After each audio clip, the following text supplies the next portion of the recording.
Welcome back, everyone, to the Even Your Dynasty show. We are joined with a very special guest today. Jeremiah Jenkins is here. Thanks for joining. Yeah, I thank you guys for having me. It's awesome. I know you guys been trying to get me on since last week, so I appreciate you guys time to have me on. Yeah, no, I appreciate the flexibility because I know we were going to try and do it last week, and then it was my mom's birthday last Friday, and I was like, I better not skip on that. So much. Well, you gotta. It's my birthday. Yeah, exactly. But yeah, I appreciate you joining, man. We're going to talk a lot of good stuff here. Obviously we've seen a little bit of you in San Jose last season. We got to see a little glimpse of you there, and you've been kind of making your rounds. I saw you were in the prospect video that the Giants put out. The workouts in San Francisco this last year. So I honestly, I saw you in that, and I saw a few other guys, and I was like, okay, we got to try and get this guy on because it's fun, dude. Yeah, that was a fun time too. They like the media team out there, they try to find the guys who have like the most personality in a sense, like who they want to mic up and who they want to talk to. So I guess that's a trait that I have.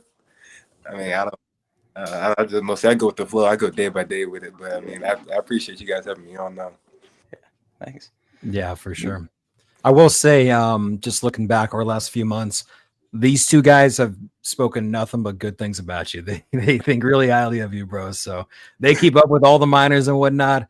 And yeah, they're high on you. And so appreciate that. They started sending me all the info. I'm like, all right, yeah, this is legit. So I'm happy to have it, I appreciate it. I can vouch. Ricky and I were doing a draft video during the draft, and I think we were doing the first few rounds, and literally we were between videos, and he goes, he tells me they drafted you, and I mean, I don't keep up on college nearly as much as he does. Yeah. He's like, I love this pick so much. Like, no, I appreciate that. I do. I really do. I appreciate it.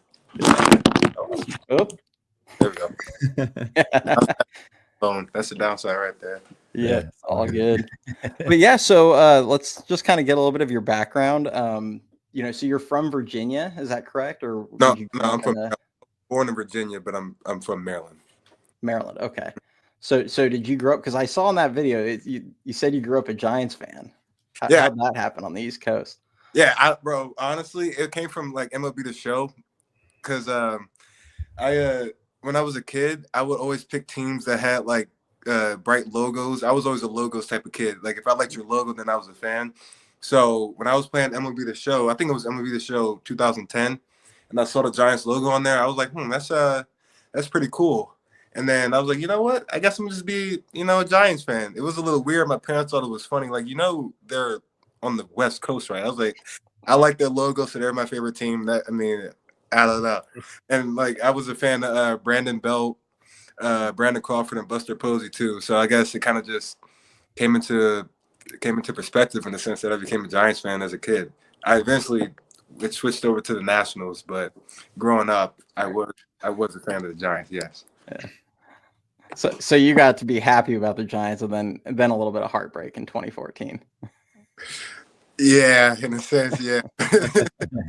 Yeah, that was something. I know. It was. Yeah, I know. It was. Yeah. They got one a little later though, so it's all good. Look, I mean, it took the first one. It took a long time, but look, one is better than none, so you can't really be upset. Exactly. Yeah, no, that 2014 series that hurt a little bit. I was like, good thing, like, you think Bryce Harper, and then we're gonna get it done, and then just Hunter Strickland comes in and shuts us down. It's like, okay, cool. Yeah. Yeah, Bryce got Hunter a few times, so I think a few of those balls he hit in that series still haven't landed yet. So getting to the fights and then all that stuff after that, I was like, oh my gosh, this is crazy. It was crazy. It was good stuff to see, though. I mean, it's entertaining in a sense. Like you don't want to see people get hurt, obviously, but I mean, no. Every now and then, when you see a fight in baseball, it grabs people's attention. Yeah, it's awesome. We kind of miss that a little bit. I know. It's all good. But so, did you play any other sports growing up, or was it mostly baseball? Yeah, I played basketball. Okay. I played. I started playing baseball when I was 3, and I did basketball on the side. I mostly did it because it kept me in shape for baseball. You know, all the running and whatnot. You know, like the lateral movement, running suicides back and forth. But I was never really passionate about it like I was for baseball. I had more of a passion for baseball, so that's why I went with that. But I did enjoy playing basketball because it was fun, and I am a competitive guy. But I think I knew around, I would say, before high school, I think baseball was the way I wanted to go. Okay. Yeah. Nice. So playing a high school baseball out there in Virginia, what made you end up sticking with going to University of Maine?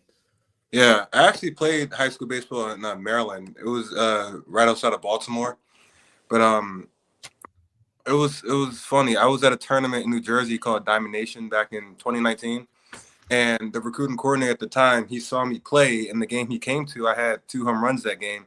So after the tournament, he called me up and said, "Hey, we just saw you play. We like your swing. We want to invite you up to a camp." And at that point, I didn't really have that many offers or anything. So I said, "Yeah, I mean, let's go. You can take whatever you can get, right?" So I went up there in October of 2019, and then I did well, and then they offered me there, and then the rest is history. So, I mean, after that, I just accepted it, and I went to Maine. Nice. Yeah, bro, you Now- put up numbers at Maine. Just gotta point that out. I appreciate that. It was a fun time up there. I miss it. I'm actually going up there next week for a little bit. It's President's Day, I think, so they get an extended weekend. So some of my friends are still up there. They invited me up there, so I'm trying to enjoy this last little bit of vacation time I got before I go back to spring training. No, I bet. Bro, when I was going through your 23, 24 numbers, I was like, dude, this guy went crazy. Yeah, I appreciate that. Actually, I got walked a lot this year too. I think this year I got walked. You did. Like, I think 12 of them were intentional, but overall I got walked about 16, 17 times. Yeah. Yeah, it was crazy. That's crazy. Yeah. For anybody at home listening, he had over a 1200 OPS his last 2 years. Both years he had over a 1200 OPS. And like what, 21 home runs, 22 the second time or last year. Bro, you hit 366 and 23. That's insane. Yeah, my sophomore year I hit 362 with 21. And then this past year, my junior year, I hit 341 with 22. Yeah. Yeah. It was crazy. It was a good time though. It was a good experience. I mean, I you know, as life don't always last forever. You got to move on and go to different chapters in life. So I'm not upset, but I still think about it from time to time. Yeah. Was it a difficult decision signing? Because, obviously baseball, it's kind of unique compared to other sports where it's not, you don't just declare for the draft or anything. They'll draft you, but you have the option if you still have years. And you still had another year, right? So yeah, I did. But no, it wasn't really difficult. I promised my parents, they said, like, if I didn't get drafted out of high school, and if it wasn't like a good deal out of high school, I would do 3 years of college because they wanted me to continue my education. So I kind of knew going in I was going to at least do 3 years and go. So I was set on getting drafted and going straight from there. I didn't really have my mind set on anything else. That's awesome. It's good situation too, so it works out. Yeah. So, a few people have kind of asked similar questions. Ziggy here's asking, what's the offseason look like for guys that just came in? How's your offseason kind of looked? Have you been going, back and forth with Arizona? I know you went to San Francisco, obviously. I think that was in, November? November. But have you been just on the East Coast since then, or have they kind of... Yeah, I've been more on the East Coast. I've been back in Maryland. I went up to school twice, once in October and then once in November after I came back from San Francisco. I was hitting with one of our other guys in the organization, Quinn McDaniel, who got drafted 23, because he's from Maine. So we went up there for a little bit and worked out. But mostly I've been back on the East Coast in Maryland, and I've been going out to Virginia these past couple months with Bryce Eldridge. So I've been going Monday, Wednesday, Friday, hitting and lifting out there. So it's been a grind. It's almost like all day, every day. You got to get your body ready for spring training. Nice. Yeah. I always like to ask this question, man. And since you kind of touched on it, when you were first, stepping foot at Oracle and just Yeah. kind of getting a look at the park and whatnot, just based on your experience, your history, how do you think your game would translate at Oracle Park? Honestly, I think when I first stepped on there, the first thing I looked at was the McCovey Cove because I was like, I mean, as a left, like, oh well, I mean, it's only 309 down the right field line, and I know I'm strong enough to hit it that far. So I think in that sense, I think my game is going to translate to obviously hitting balls poolside into the cove. So I think that's going to be the biggest thing, just how my power plays to obviously the right side of the field, but also being able to go middle of the field and oppo. But I think for sure, like my game is going to translate more to the poolside side of the area because it's the shorter part of the field. Yeah. I know Ricky likes to point out they have the shortest center field in baseball too, in Oracle. So You think so? no, distance wise, it is, but Yeah. marine layer. Wait till you're there in a night game. And they Yeah. notice the ball does not fly at nighttime. They say you got to be really strong to get it out. Yeah. Which kind of leads me into what I wanted to ask you next was, how is it similar playing in San Francisco to Maine? Because I imagine it was pretty cold playing out in Maine all year. You'd be so surprised. We would be playing in games like in April. The wind would be howling at 40 miles an hour. There'd be piles of snow on the side of the field. It was criminal. The ball did not fly there. You could hit a. Some days the wind's either blowing straight in or straight out, and it's either going to be 40 miles an hour or it's going to be no wind at all. That's just how it was. It was cold, freezing, and just windy all day, every day. But I mean, I think playing up there kind of made me realize that, I mean, if you can play and hit home runs in this condition, you should be pretty good to hit home runs anywhere else. I mean, I called it the frozen tundra. Like, it was just all day. It's a frozen field. I remember before the season, we'd have so much snow on the field, we have to take ground balls on the football field. And the football field be frozen too. There's ice on the football field. You're trying to take ground balls, and they're coming at you 100 miles an hour because they're skipping on the ice. It was terrible. Oh, Oh, bro, man. you're gonna be nice and cozy at those cold San Francisco nights. Then that'll be a breeze to you. Yeah, bro, 50 degrees at this point feels like 85 to me. Yeah. He's gonna be the guy with no sleeves on. That's just like, dude, it's summer out here. Like, what's the problem? Just chilling. Right. Long sleeves on. Awesome. Oh, man, but you brought up Quinn, so I mean that's that had to be pretty cool. Were you guys pretty close before he got drafted? Oh, yeah. By He was my homie in college. He obviously left a year before I got drafted, obviously, because he was a year older. But no, I mean, while we were there during his draft year, so his junior year, my sophomore year, the 22-23 season, I would try to like spend as much time around him as I could to learn about the process because he was going through it as I went through it this past year. So I was trying to get a head start on like what to expect from scouts, teams, how does all that stuff work. And he was very cool, like sharing that information with me. So for that, I'm kind of grateful that he was cool to do that because some guys, like to keep that stuff close to the chest. But I think he knew that I was serious about it and he knew I could potentially be going into that same process. So he didn't mind helping me out with that. That's awesome. Now, going through that whole process, were the Giants somebody that were kind of on your radar the whole time, or were there any teams in particular that you thought you might be headed towards? The Giants reached out. They had a scout, the Northeast scout, Ray. He reached out about 3 or 4 times. So they were on me, but they weren't on me heavy. But I knew they were a team in talk. But no, they really weren't on my radar as much. They would come watch me play here and there. But I kind of, in my mind, I was like, okay, it could be San Francisco, but I wasn't banking on it being San Francisco. I knew they were definitely in the mix somewhere. You were sure. you were hyped to rock the logo, huh? Oh, 100%. Yeah. I jumped up and down. I was in the living room with my sister. When I heard, I was like, no way. Are you kidding me? I was like, this is San Francisco. I was like, all right, you know what? Let's go. I was excited. I was jumping up and down, running around the living room. It was awesome. It was a great experience. That's cool. Did you get a call from the organization or was it? No, my agent texted me. He said, hey, we just made it to San Francisco.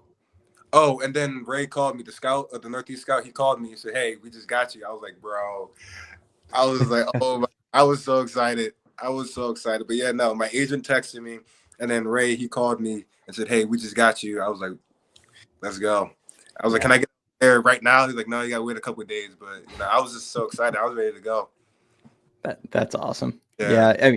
I mean, the last draft they definitely put a premium in the organization on getting guys with a lot of power. Yeah, no, I've been seeing that stuff a lot. They said our draft class, they got a lot of power. Who was me, Dakota, Jacob Christian. So yeah, they said, Darby too, hit well. So I was reading some of the articles. They said our goal this past year in the draft, 2024, was to get some power bats.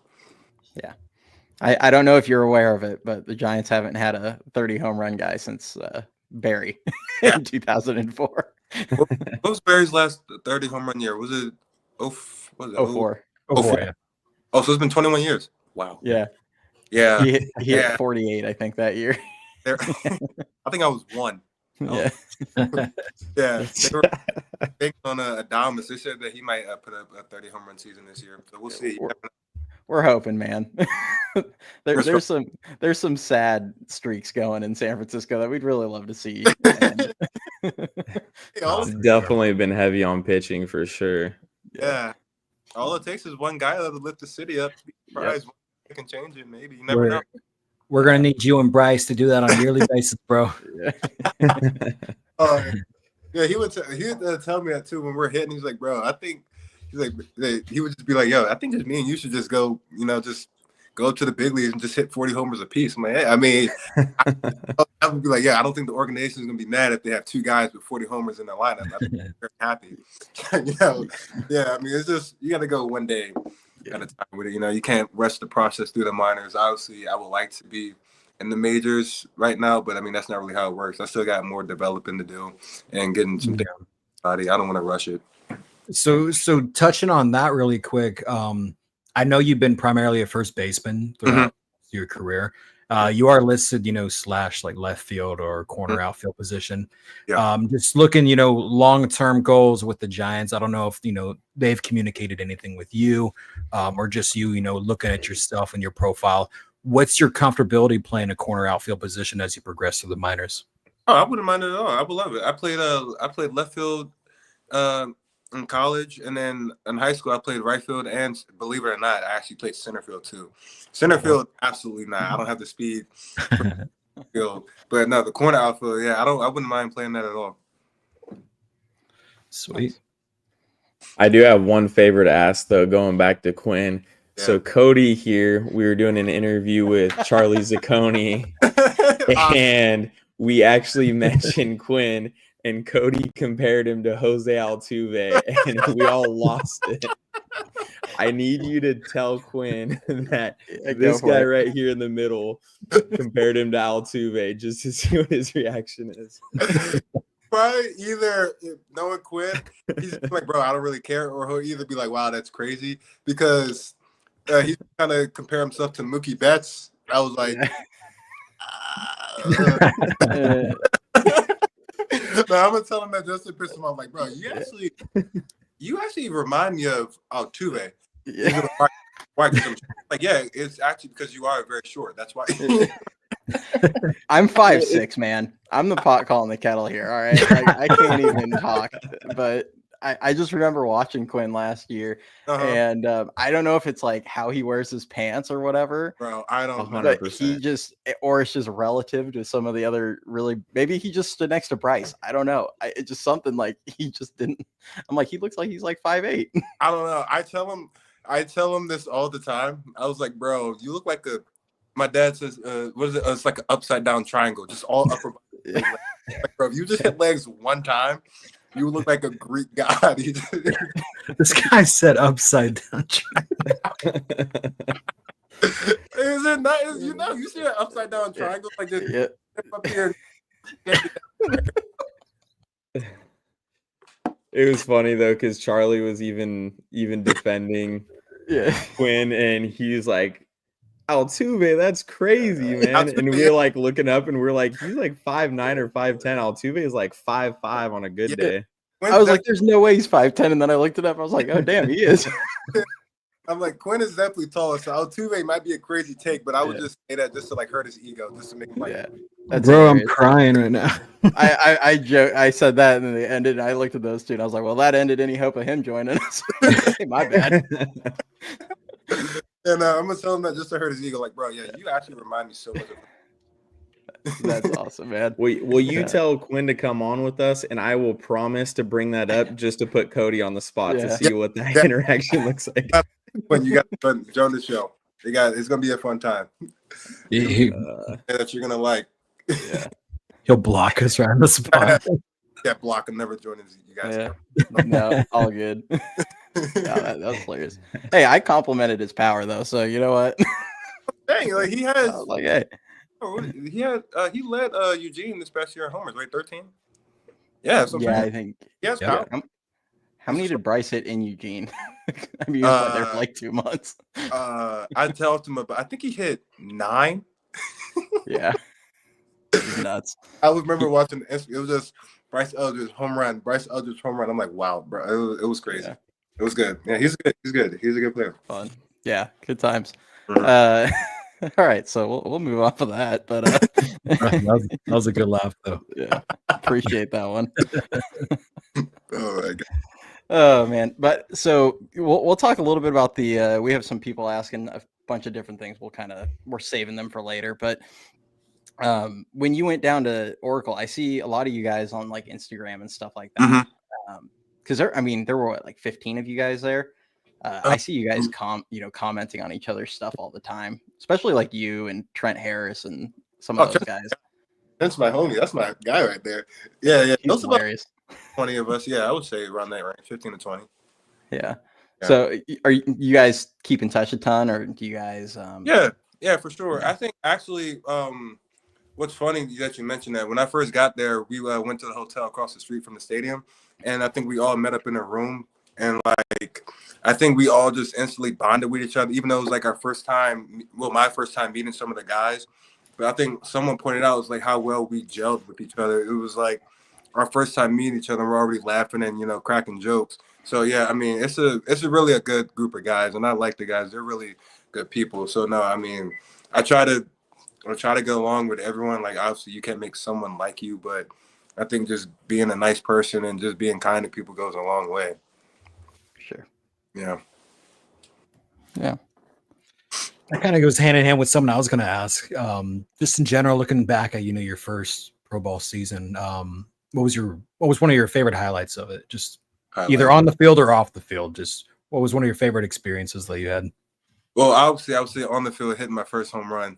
Yeah, that would definitely be on the field. But off the field, I think just how we would still bond outside of like the game. We would still, like, before the game we would even play cards, or like after the game was over we would go see a movie together. So I think it was more than just being teammates on the field for 2-3 hours. I think we're all like genuinely we're genuine friends with each other. Like we don't mind each other's company, hanging out. I think that's my fondest moment of being in San Jose. Just I think hanging out with the guys outside of the field, doing other stuff besides baseball. Just being social with each other, having fun, laughing, not taking it so seriously. We already got enough pressure on us as it is. I mean, I think we got to find a time where we can, just let loose and have fun. Because, I mean, we're technically still just kids playing a game, if you want to look at it like that. Yeah. No, yeah. That's what's up. Yeah. It's awesome. I'm gonna tie this into one that Ziggy asked, who said how is different hitting in single A compared to college. I was also gonna say just what stood out, and what did you kind of learn from that? You only got 50 plate appearances roughly in San Jose. 49, I think. 49. Okay. Yeah, 49 on the dot. Got your numbers there. Yeah. I would say because I went to a smaller Division I school. It was like mid-major, so I would say one thing is the velo was definitely for sure faster. Like your average guy you'll see in single A is probably 95, something like that. Like that's your stock guy in a sense. At Maine, like your stock guy would be 88 to 90, and then every once in a while that might have a bullpen arm who was like 93, 94, maybe even a 95. But I think just consistency and velo, and also locating their off-speed pitches too. Guys are throwing change-ups are strikes, curveballs are strikes, and they're faster too. I mean, throwing change-ups at 90, curveballs at 87. 87 is some guy's fastball, but it's a curveball. So I think that was the biggest thing, just seeing the. They're my parents. Hold on, I'll put you guys on mute real quick. All good.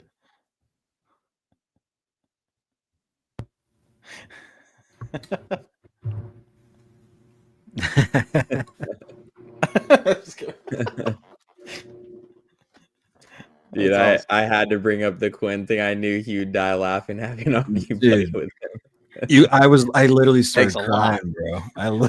Thanks for nothing. And the fact that he just told us that it's gonna hurt his ego a little bit too, and he compared himself to Mookie makes it so much better.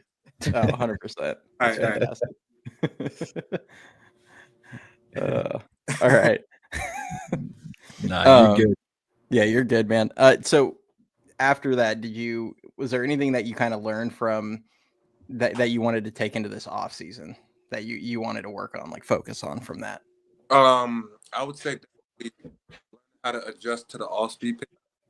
That week we played the Rancho. What is the Quakes? The Quakes, the Dodgers team. Cucamonga. Yeah. Yeah. Cucamonga, Yeah. yeah. Yeah, they got a lot of good arms, and I remember that week I struck out a lot on changeups too. So I think just learning how to make that adjustment, because now like you're like you said, you're not in college anymore. You're in professional ball. These guys are more savvy, so it's more of like a mind game. So when they see like you can't hit a certain pitch, it's not like, oh, I'm gonna change it up. They're gonna keep going at it until you prove you can hit it. So this offseason I've been like working on, I think, the proper mechanics to make adjustments to off-speed pitches, and also being mentally, I would say, more mentally strong in the box. Not just giving away at bats or letting the pitcher win. That's awesome. Yeah. You brought up mechanics, so Yeah. you have we'll just call them unorthodox. Oh yeah. In the play. How'd you kind of develop that? I mean, they work. No one here is complaining because you absolutely rake, man. But how'd you develop that? It kind of started in college, actually. Before my sophomore year at college, me and my coach worked on it. It was kind of like a hover load in a sense. I know you guys probably saw it in my videos from San Jose, but it was more of like I was trying to find a way to be on time with the pitcher, because my timing and rhythm was always off. And so that was my way of saying, this is how I'm going to be ready for every pitch. So it looked kind of weird. Like, my hands were kind of like down there, a little low. And like I would preset my hips and I would like hover and go. But that was like my way of being ready to go every time I got in the box. Okay. Golfers do stuff like that all the time. Yeah, I know. So, like they do, like there have been plenty that they like do like a swing drill type thing into their and work it into their swing. So I was just curious. That makes a lot of sense. Yeah. It wasn't like the prettiest swing, but it was definitely a little. I mean, it worked. So that's all that matters. It worked. 100%. Now, kind of talking about your swing, who would you compare yourself to that's in the major leagues right now? I know when we were kind of talking about you when the Giants originally drafted you, I gave him a couple comparisons and he watched you and he's like, exactly. I was gonna throw you under the bus for that one, Ricky, especially after the Quinn. It's not bad though. I'm trying to think, because I changed my mechanics now a little bit, so I don't really swing like that anymore. But I guess when I was swinging like that, I would say I would compare myself to. I was gonna say Matt Olson, but he does like a toe tap in a sense, so that doesn't really work. I don't know. I don't really know. I don't know. I don't have a good answer. I don't know. So in my opinion, what I saw when they drafted you and I was watching video, I saw a little bit of Cody Bellinger and Anthony Rizzo from the left side mixed with Trevor Story with the hover load. Oh, that's pretty good. Yeah, okay. I didn't even think of that. Yeah, okay, that's not bad. I'll take that. Yeah, no, they're all good players. They're all good players. I was just like, it was just funny when I saw your swing. I was like, that's different. That's like a combination of a few different guys. And I told him, and he was watching the same thing, and he was like, honestly, not wrong. Yeah. No, Rizzo, Bellinger, and Story. Okay, those are pretty good guys. I ain't gonna be upset. Yeah. Let's see.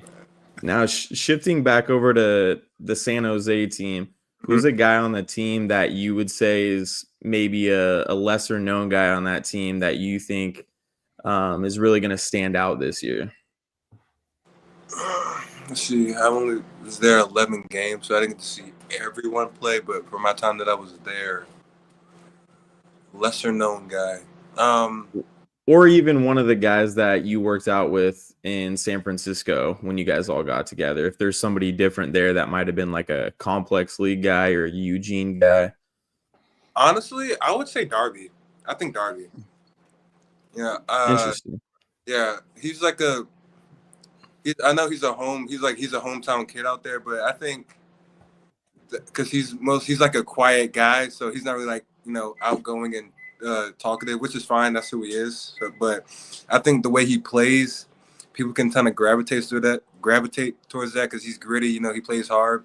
So I think he's definitely gonna break out this year, and because I think just more his personality kind of keeps him under the radar in a sense, if that makes sense. I don't know how big the fans are on personality. I can't speak for them, but I think just because he's more like he shows up, does his thing, doesn't really like talk much or this or that, and then just goes about his business. But I think he's definitely gonna break out this year. Yeah, I will say this for Giants fans will embrace like anybody that can play pretty much. Yeah, no that's matter the personality. There are so many different personalities. Yeah. I mean, Crawford was very quiet for the most part. So they embrace him. Yeah, love him. I mean, look at Posey. I mean, the guy barely said anything for years. So, yeah. Have you talked to like Posey or Zach Manison or Randy Wynn now that Randy Wynn's in kind of, farm director role? No, I haven't got a chance to. Hopefully in spring training this year, we'll see. But no, at this point, I haven't got to talk to any of them yet. Okay. When do you have to report? Is it in like a few weeks? March 7th. So, So a month. Yeah, I still got another month. Yeah, nice. Yeah, I got a month. And at least when you were with the organization last year after getting drafted, was there anything in particular that they wanted you to work on as far as your swing goes? Swing wise, I think try to avoid my landing so hard on my front leg, so controlling my forward move in a sense. So that's been another goal that I had this offseason, working on my swing, is seeing how I can control that, because I would swing almost from a lunge position in a sense. Like some of my takes, I would be so far on my front leg, and they would question, how do you hit the ball from a lunge position like that? And honestly, I honestly, God, do not know. I don't know, but it was always a problem because, like I said earlier, it goes back to like that all speed thing. I wasn't allowed to see the all speed because I'm so far on my front leg. I don't have time to recognize that it's an all speed because I'm already at foot strike, so I have no time to adjust to the all speed. Okay, makes sense. Sure. Yeah. Do you guys have any other before I start pulling the chats up? I got a couple. We can go first. Oh, I was gonna say I have a few other, but let's get to the chat a little bit, get back to them, and then I'll trickle a few more in as we go. Yeah, mine are kind of off topic, just in general. So we'll circle back to those. Okay, for sure. I think you might have answered this, but Chris asked, "Who's your tightest friend in the org?"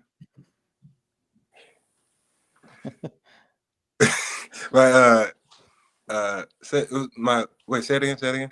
Who's your tightest friend in the organization? Oh, tightest friend. Oh, guys, you're gonna get me in trouble with this question. Here you go. Gotta get the ball. You can go top 3 then if you want. Yeah. I'll make sure to share it on all the socials. Tag them all. Yeah. He hates you, but he likes this. Yeah. You're cool. I guess the first guy who I'm close with was Darby, because we were roomed together on the road. So I would say Darby. And then Austin Strickland. We became really close at the camp in San Fran, because he's kind of like more of an outgoing guy as well, likes to socialize and chat with guys. And then I would say Trent too, because Trent's kind of the same way. He's like, he's chatty and talkative. So I guess when your personality kind of is like outgoing and social, I guess you tend to gravitate towards those type of people. I know I just said Darby's like a quiet guy, but I mean, we roomed together and he's super cool. So we just naturally got along. So I would definitely say those three. But overall, I'm cool with mostly everyone that I've met so far. I mean, I don't really have any problem with anyone. I mean, you seem like a pretty fun guy, so I don't know why anyone would have a problem with you. So, I try. You know, yeah, to like me, but I try my best just to be a nice guy, cause no trouble. So that's all I can do. yeah, for sure. I'm going to tie a question in with this one that just came in. You know, do you have any kind of like specific goals that you set? Are you a write-em? You know, we've had a few different players on. I talked to Casey Schmidt. He said he like writes down his goals. He doesn't share them with anybody. He like writes them down before the year and locks them away basically. Yeah. Do you do something like that? Do you have like anything in particular you're hoping to accomplish? Goals. Do I write them down? I would say I don't write them down, but I definitely just store them away like in my mind, because I think like my problem is when I try to focus on my goals a little too hard, I tend to deviate away from what I'm here to do, is play the game and have fun. Because then when I try to focus too hard on them, I'll start to press and get out of my comfort zone. So, but no, I definitely have goals. I just keep them tucked away up here and just remind myself just to go one game at a time. You know, just try to have fun with it. And what I want to accomplish this year, hopefully, I would like to get a chance to get called up to High A Eugene this year. That's something I want to accomplish. Either start the year there or get called up middle of the year or end of the year or whatever the case may be. But I would like to be in Eugene at some point this year. Nice. I actually live up in the Seattle area. So, there you go. Yeah, so I grew up born and raised in the Bay Area, but I've been up here for I don't know 7 or 8 years now. I will definitely be seeing you at Eugene if when that happens. So hopefully that's this year. I'll be jumping out there. That'd be so cool. I see it looks beautiful out there. My sister lived out in Seattle herself. She said it's really nice out there. She said I would like it. You know, it's kind of low key, quiet, chill type of thing. So I don't know. Mountains, it's green, trees. You know, it's kind of hard to beat it. Although it does rain a lot. Yeah, I heard. So there is that. 24/7. So let's see. We've got a few in here. Okay, this is kind of going back to the first thing you mentioned on this. What is the best MLB The Show game? MLB The Show 21. MLB The Show 21. Okay, good choice. Yeah. Nice. That was great. Yeah. Here we go. Are you hyped for 25? The new one coming out? They just announced like the trailer and everything. Sorry, yeah, they're adding college baseball to it now too. They have the whole high school to college to the show. Yeah, they got everything now. They brought metal bats in it and everything. It looks cool. Oh, that. Awesome. Yeah, that was great. Yeah, that's actually pretty cool. That's a cool feature to have. They're like showing clips like 127 exavelo. I'm like, probably using the what is it, that Eastern Height Fire bat, or probably drop 5 metal bats or something like that. It's funny. So Bob asked, how has the NIL changed college baseball, and what reception, if any, from, I'm assuming this is veteran players? Oh yeah, that's a good question. I think now this NIL in general has taken over college sports, because now you see guys who go to one school and then another school, but before you know it, they're at a different school every year because that school offered me more money, this school offered me more money. I think it's making guys, in a sense, kind of not appreciate the value of being a college athlete. You know, there's some people who dream of being a D1 college athlete, and then some people just treat it like, a parade just because they want to get the most money possible, in a sense. So I think from that aspect, it can change. It's changing in a good way and a bad way, to where you can get paid to do what you love to do, but also that you can just not really give your best to the sport that you're there for and just still get paid for it, in a sense. And that kind of make people not really appreciate the luxury of being a D1 college athlete. Nice. I like that. Yeah. Now going back to college real quick, did you get what other offers did you get other than Maine when you were going through that process? To be honest, I really didn't get any other offers. Maine was like the only one that really came pushing hard for me. So it was that was really it. It was just them or, I mean, it was not really it was really just them. That's all it was. It was really just Maine pushing for me. And another question on that topic, did you ever consider transferring out of that school after your second year there when you kind of took off? No, it didn't feel right to me. Like I had like a team or two reach out to try to get me to transfer, but it didn't really feel right to me to do that because they kind of gave me a foot in the door of D1 college baseball, and they kind of believed in me when no one else really did. So I wouldn't really feel right doing the coaching staff there like that, just leaving because another school offered me this amount or promised this amount of playing time or this or that. And then I wanted to be loyal who was loyal to me from the beginning. Like it. Yeah. Yeah. A few.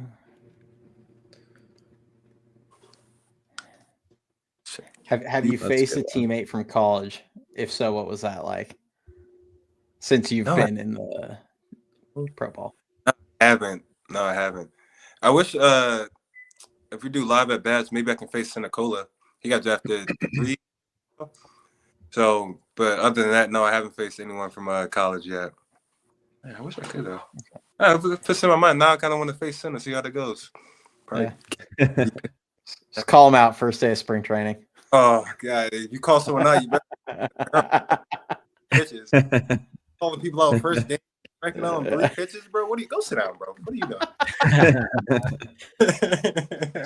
just send us the video. We want to see how it goes. We'll make sure we post it for you.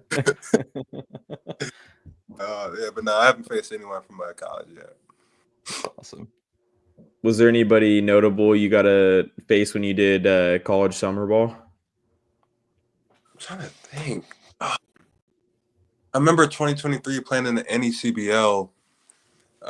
They got a lot of Power 5 guys. I'm trying to think who I don't remember like names like specifically, but I know we faced Power 5 arms, but I don't anyone notable. No, I can't remember. Honestly, I can't remember. I don't know.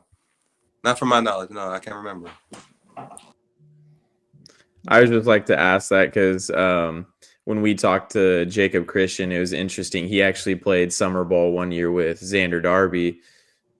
So yeah. It's always interesting to kind of see those connections that happen, before these guys get drafted to the same team, Crazy. It's like, yeah, I know you from somewhere. Like, what? I'm like, I play summer ball with you. Yeah. Yeah.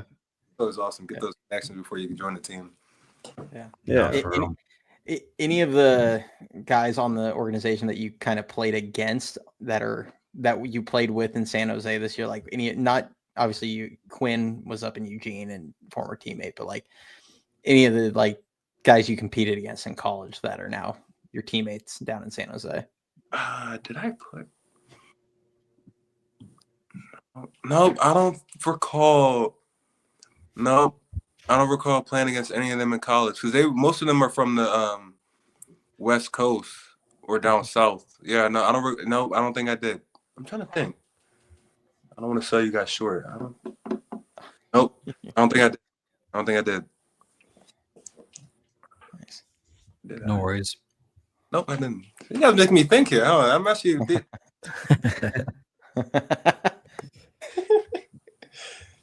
Big come see you guys. Let us know. Yeah, no, I didn't. No, I didn't. No. I'm gonna be honest. I don't even know all the teams in the conference, so I wouldn't even be able to start throwing names at you. Like, so all good. Joaquin asks what are your superstitions, and he says that you can say out loud. Superstition. Oh God, do I have superstitions? I guess before in high school, I used to have to do soft toss before every game, and even before tournaments. Like during high school days, I would have to do soft toss no matter where we were.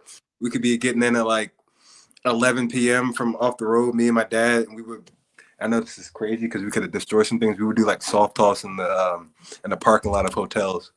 So not smart, dangerous, extremely. Should we have done it anyway? So yeah, but going into college, when I was in college, I didn't really have any superstitions my freshman and sophomore year, but my junior year, I would have to do I would say just front toss before games if I wasn't feeling good. Just light front toss, just get some feel where my body was at, that type of thing. But overall, I didn't have too many crazy superstitions. I think did I. It's good. Oh, And we got you thinking tonight, huh? you do. If you run into Casey Schmidt, you should ask him his superstition. I don't know if you want to know. What is it? What is his superstition? I believe when we had him, he said that if he gets a hit, he doesn't wash his jock strap, so he gets really hot. That's foul, man. You know what? So if you ever see Casey when he's on like a 12-game hitting streak, you might just want to keep your distance. Yeah, like I would take 5 steps that way. Yeah. I a hug or okay. Just carry around a little air freshener or something. Yeah. Just a little air freshener, just a couple of sprays. Good hit, but just stay over there. It's so foul. He's a guy. You know when they give them the cold shoulder or whatever, like the guys hit a home run and like everybody like runs in the clubhouse, or they just like all just sitting back. Everyone's gonna run away. It's gonna be him. Third base coach is just waving at him when he goes by. Yeah. So if I just hit a home run, why? No, just good hit. I had teammates like when I had guys who wouldn't wash their pants. They would play with dirty pants, like there's mud and dirt everywhere because we were winning. Like I'm not washing my pants like that. I told my mom that. She was like, if you ever think about doing that, actually kill. Don't ever. Yeah. But yeah, I mean, everyone has what they have, but no, I didn't have anything extreme. Mine were fairly simple, so That's good. What was Charlie's? He just changed his gum. Is that what it was? Yeah, gum. Yeah. Yeah. that's not bad. Yeah, that's not too bad. Or I think he would just keep the same piece in like every at bat if he was like on a little hitting streak or something like that. That's Yeah, fine. He said something like if he slumped, he would, swap out the gum and try something new. Yeah, that's fair. As long as you're not reusing it the next game, that's where I draw the line. But That's where keep it in all game. I don't care. We're not. No, don't do that. All right, we got a couple in here. Chris says, how many splash hits do you think you can hit in a season? Oh, that's a good question. And a full 162? Yeah, because 81 games at home. So 81. I give myself. They're not as easy as it looks, though. That's the thing. 81 games. I'll say 10. Whew. That would actually be a giant single season record. I was just looking into it. No? Barry hit 11 in 01. No, 9. He had 9. The team had 11. Oh. I was just looking. By the Giants. Oh, God. Yes. Yeah, I was looking at that. My bad. So he had 9. So 10 would just break that record. That would be nuts. Be crazy. All right, bro. Give you a key to the city. The record's yours, man. Go get it. Yeah. Hey, hopefully one day. That's the goal. Yeah. The one thing I will say is it is kind of frustrating for some guys trying to get those splash hits too, because obviously they have that wall. It's called the arcade. And then there's a pretty wide sidewalk right behind that. So a lot of guys will even clear that wall, hit the sidewalk, and then it'll go in. They don't count those. Yeah, I know. Like, it's got to be a straight shot. So it's tough. Yeah, it's not easy. It's really not. I mean, you think it is, but I mean, that wall's how tall? About 20 feet, maybe 24 24 feet for Willie Mays. Yeah. So I mean, I think from home plate to the water, I think they said it's about, I don't know, 360. I could be wrong. I have no clue. Maybe something like that. But I mean, it's not as easy as about right. You got to take advantage of those day games, man. Because Yeah. the ball will carry nice out there during the day. Yeah. Come on now. It does. Hey, if you can turn on it, that's why Barry hit so many, because he could turn on that inside pitch. Yeah. It's crazy. 10. So he had 9 in one season. 9 splash hits. In 01. Yeah. Since we're crazy. He hit real 73 quick. that year. So. Yeah. Real quick, since you guys just brought up Barry, we haven't asked this yet. Who's your favorite player growing up, man? Growing up, Prince Fielder and Bryce Harper. Nice. I like it. Prince Fielder had a stretch where he was just insane. Milwaukee shots. and for days oh my god, just casually hitting balls 450 plus like no struggle With ease. I felt like that was like the early days of like it wasn't StatCast back then, but it was something similar, and they would show the like launch of the ball, and it would be like a TrackMan type thing, and he hit like literal moonshots. They should not have gone as far as they did. Like they almost felt like they went higher than they did far. It was actually crazy. That's why I was number 28, because of Prince Fielder. Growing up, I played with number 28. Yeah, no, he hit the ball so far. Yeah, that's cool. Yeah. It was sad that, health cut his career a little bit short, because I honestly think he could have just kept raking for at least another 3 to 5 years easy. And he was like he's one of those guys that you don't really hear talked about as much anymore because of his career getting ended a little bit shorter, but he's a great hitter. He hit, what did he hit, like 350 homers, something like that? Oh, I know he had over 300. Quite a few. I don't remember how old he was. He's on Google. Yeah, he's still only 40 right now. That's crazy. He could have easily been playing the last couple of years. Like a guy that hits like that. 319. 319. Okay, so I knew. God, I feel like he hit more, but yeah. Last year was 2016 at 32. Yeah. Well, and nobody saw him ending his career that early at 32, because I think it was Texas gave him that huge deal way later in his career. So everybody thought he was going to keep playing for a while. It wasn't like he was bad or anything. It's crazy. Yeah. That was it's actually sad. It was sad when he got hurt too. I think they said because he would swing so hard, that's how he messed up his neck or something. I don't know. I could be wrong. But I thought he had a violent swing for sure. Yeah. It was violent. Oh, he messed it up. I gotta look again. It pained me because it was against the Giants, but he had one of the funniest walk-off celebrations. Do you guys remember that? I sure do. Yeah. I don't forget that one. Yeah. He jumped it. The whole team just like falls over. Yeah, I saw it. Yeah, that was funny.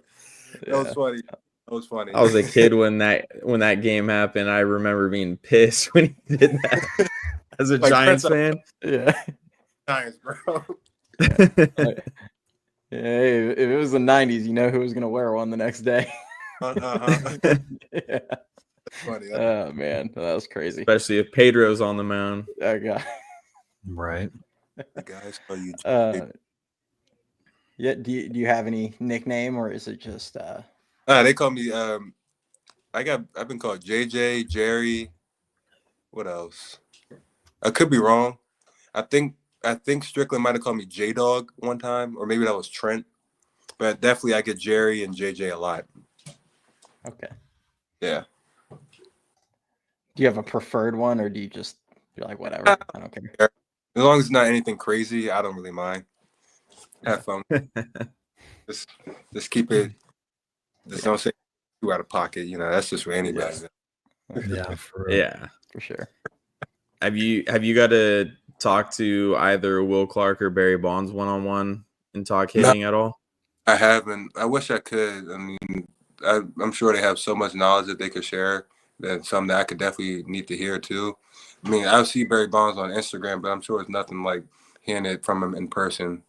So I I would like to do at some point, just hear both of them, just get the knowledge that they can give me. That would be amazing, actually. Yeah. Yeah, I'm sure you'll come across at least Will's usually very involved during spring, so I could definitely see you coming across him here in the next month or two. Yeah, no, that'd be pretty cool. I would love that. The Barry stories that get thrown around are pretty nuts when you hear about like the drills he did and some of the stuff. I mean, it's just insane. Even Will, I don't know if you ever hear the No Filter Network, Eric Burns and Will Clark talk on that one. And Will talks about like advice that Barry gave him when he was like at the later part of his career. And he's just like, this guy's insane. Like he's so smart when it comes to hitting. So I mean, that'd be awesome. Yeah, I mean, you could see it though, like just when he talks, he talks with confidence, like he knows what he's talking about. I mean, he does. I mean, he hit 756 home runs. I mean, anyone who hits 70 home runs, you would definitely think knows a thing or two about how to hit a baseball. Yeah, for sure. Let's see. Do we have anything else in here? Let's see. Okay, this is just kind of an interesting one. Do players in the minors look at what they're rated as a prospect? Ooh. You guys like look at any of the scouting reports? You just worry about your own business and kind of let. Oh no, you look because you probably have guys like some of your buddies who are probably ranked as a prospect. So I think you just want to know just for general knowledge, and obviously for yourself too. But I mean, it's just curiosity. You just want to know who's doing what, because some guys might play your position. So you just want to know what's going on. Just keep yourself up to date with what's happening in the organization. Okay. Yeah, because even today where'd you get that from, Cody? Where you were ranked as one of the like 10 sleeper / breakout guys in the 2024 draft. Yeah, Baseball America had put out a thing that was like during the draft. I think it was. It must have been like right before the draft. You were on. Yeah. Yeah, it was like a breakout or sleeper prospects in the draft. Just kind of. Oh, before people they felt like. Yeah. Oh man! Oh yeah! Yeah. I did see that one. Yeah. I remember who was written about. Carlos. Okay. Yeah. No. I think I know the one you're talking about. Yeah. I think I saw that one. Yeah. It's pretty cool. Yeah, it's pretty cool. You can't complain. When someone writes about you, you try to be cool about it. Like, I don't. Look at what.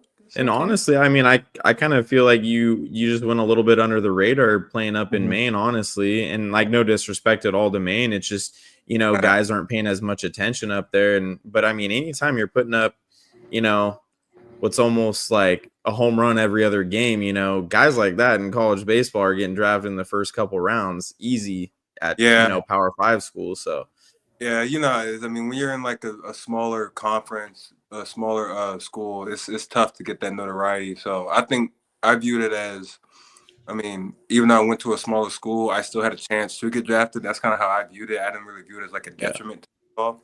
So, I mean, and also before conference play, we would always go down south and play bigger schools. So that was like your chance to show you could hit against some better pitching, Yeah. Ricky, you were almost spot on because taking a look, 24, Jeremiah, 22 home runs in 49 games. Yeah. That's insane, dude. That's awesome. Yeah, well, and then you showed up to San Jose and you kind of, I know a lot of people like to point that most of your power's to the pull side, but I watched you hit some, balls pretty hard. You elevated it the opposite way a few times. Oh, too. Yeah. No, I had some good swings back there. I remember a couple of those swings against that Fresno series that week. Yeah, I've had a couple of good swings. You got to be versatile, You can't be just a lefty who pulls all day because then they're just going to shift you.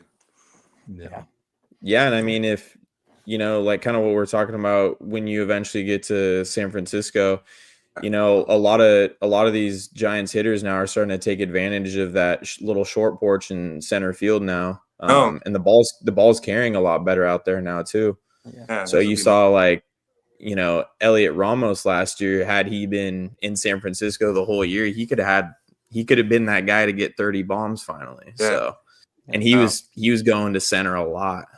Yeah. How many did he have? 22, but he didn't play the first 6 weeks in the bigs. Yeah, he had a handful down in Sacramento to start the year. I mean, that's what got him called up so quick. So yeah, I think he hit 30 on the year, like exactly, because I think he had 8 in Sac and then 22 in San Francisco. Yeah, I was there for 2 of them in Seattle. They were some of the loudest balls I've heard hit since Honestly, I've in person heard like he was probably top 4. Yeah. Like Barry is far and away number 1, but Paul Goldschmidt, I watched him hit one about 800 feet off of Tim Lincecum in his rookie year, and then Andrew McCutcheon put one what I swear to God was like 2/3 of the way up the left center bleachers when he was in Pittsburgh. It was just nuts. He hit one a mile. It was so loud. And Ramos hit a couple like that in Seattle. It was just sounds different, man. It's crazy.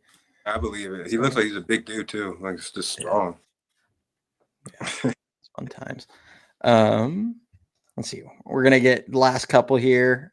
Joaquin says, "What challenges are you expecting to face this year? Or what do you find being the most difficult part of going through the minors?" Good question. Challenges. I would probably say I think keeping my body not body. I would say just mentally trying to get yourself ready for every game because it's such a long season. And then, I see like the dog days of August and September where you're just like, bro, I'm gonna grind.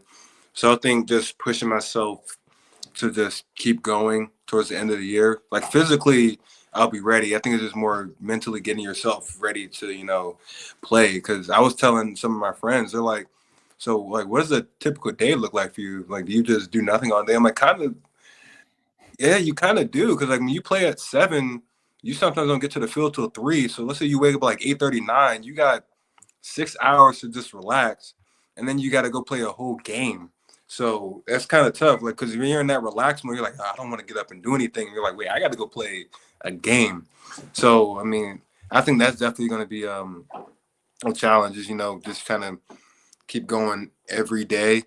Because it can be the game, the season can get long and the games can just start to stack up. But I think that's going to be a good challenge to have. Like, can you push yourself towards the end of the year? Things aren't going too well. It's hot outside. You're tired. That type of thing. Yeah. What's the most games you've played in a year? Because I just looked, single A is 140. I knew it was most games. I would have to be just obviously college. I think I see 53 in 2023. Yeah, I think that was it because we went regions. Yeah, 53, 54, something like that. And then you probably played summer ball after that, right? Well, I played 60 more games. Is that about math? I'm not good at that. 110. I mean, that's still like quite a few. Yeah, once it's close. Yeah. Yeah. Okay. Yeah. Do you have like any kind of pre-game routine? Like, do you like to get to the park? You said you get there at what, 3:00? Yeah, I remember it depends on when we're playing, but I remember exactly in Fresno, we had a game at 7. The bus didn't leave to the field till 3. So, but I know some guys would go earlier to, like walk around, be at the ballpark, because we could walk to the stadium. Our hotel was like right around the corner. So some guys would go chill in the pool, walk around, go get food. So that's something I did, with some of the guys. We would go get food or something, walk around, go see the city. I think just anything just to get out the hotel room, just sitting in your bed all day doing nothing. Yeah. Yeah.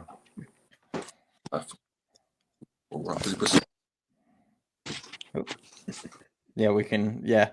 Okay. Anybody else in the chat? If you guys have any other questions, fire him away before his phone dies. I only had 2 quick ones that were off topic from the game. One is I like to ask everyone. I asked Jacob and Charlie that, but one, do you have any hobbies outside of baseball? Like you do for fun? Video games. I go to the gym. Actually, when I was in high school and college, I used to draw a little bit. I actually got a picture of Stewie Griffin from Family Guy. I drew him like a close-up of him on a baseball field. It was the background, the movie 42, like the background of the, with the skyline. I drew that, but just instead of Jackie Robinson, I put him. It was like a project for high school. So sometimes I'll draw. I like to go on walks too, though. Nature walks, just going outside, getting some air, that type of thing. But other than that, mostly just chill, go to the gym, play some video games, eat some food, and then maybe go on a walk or two, do some drawing here and there. So nothing too crazy. What's up? Yeah, I always like to ask that just so fans can get a little bit more For sure. personal about you. And then lastly, all I had was what you got planned for Super Bowl Sunday, if anything, and who you going for? You know what's crazy? we were gonna go to New Orleans if the Commanders won, but now they didn't win, so we're not gonna go. But I don't even want to watch it, honestly. I really don't. It doesn't even. I'm not even excited. I kind of forgot it was happening until I saw a commercial. I was like, "Oh God, I forgot the Super Bowl is this Sunday." Yeah. I'll probably end up, what else you gonna do on a Sunday anyway? But I was like, I don't want to, but I will. But other than that, Mom, are we gonna put a friendly bet on the Super Bowl? Right, so we're not gonna put a friendly bet on the Super Bowl. But yeah, other than watch the game. You fit in with the Giants fans already, though, and you don't know who you want to root for, because I mean, the ones I've been seeing are like, who we're all rooting for the Super Bowl, and it's like the asteroid hitting the Earth and stuff like that. It's just like no one wants to see either of these. Part of me wants to root for the Eagles, but it's like, do I really want to root for the Eagles? Like, I guess, but if they win, I won't be happy. But I guess anything beats watching the Chiefs win, so I guess I have to root for the Eagles. Yeah, I don't want to. Will. Yeah, see, the three of us, we want both teams to lose in perfect. That's it's a tie game. Yeah, we're just watching for the halftime show. Halftime show, and then turn the game off. Oh, Chiefs won. Okay, cool. Exactly. That's awesome. All right. Well, hey, we appreciate you. Here, no pressure, but Macchiano says that you remind him of Griffey, so he's nicer than me. He doesn't tell people they remind him of Altuve. He throws Griffey out there. Good dude. Right there. Come on now, Griffey. I got a poster of him. I'm not gonna say that, but forget. I'll say it. I don't care. I got a Griffey tat on my leg. That's awesome. That's dope. That's cool. Yeah, that's awesome. Shout out right there. That's awesome. Yeah, that's amazing. Awesome. All right. Well, thanks to everybody that joined in and sent questions. Big thanks to Jeremiah for joining us tonight. It's awesome, man. Appreciate you coming out here. This is like our favorite thing that we get to do, honestly, is get you guys that are just coming up in the system. That, I mean, it's one of those things that I'm adamant at. Baseball is like the worst sport at marketing its future players. So this is like my favorite thing to do, is get you guys in here. So you can kind of. I appreciate you guys, man. I really do. Yeah. So, all right, everybody, thanks for joining. Other than that, we're going to cut out. Jeremiah, if you can hang out for just, like I said, just a couple minutes afterwards, so we can for sure finish downloading and all that. But go Giants, everyone, and we'll catch you next time.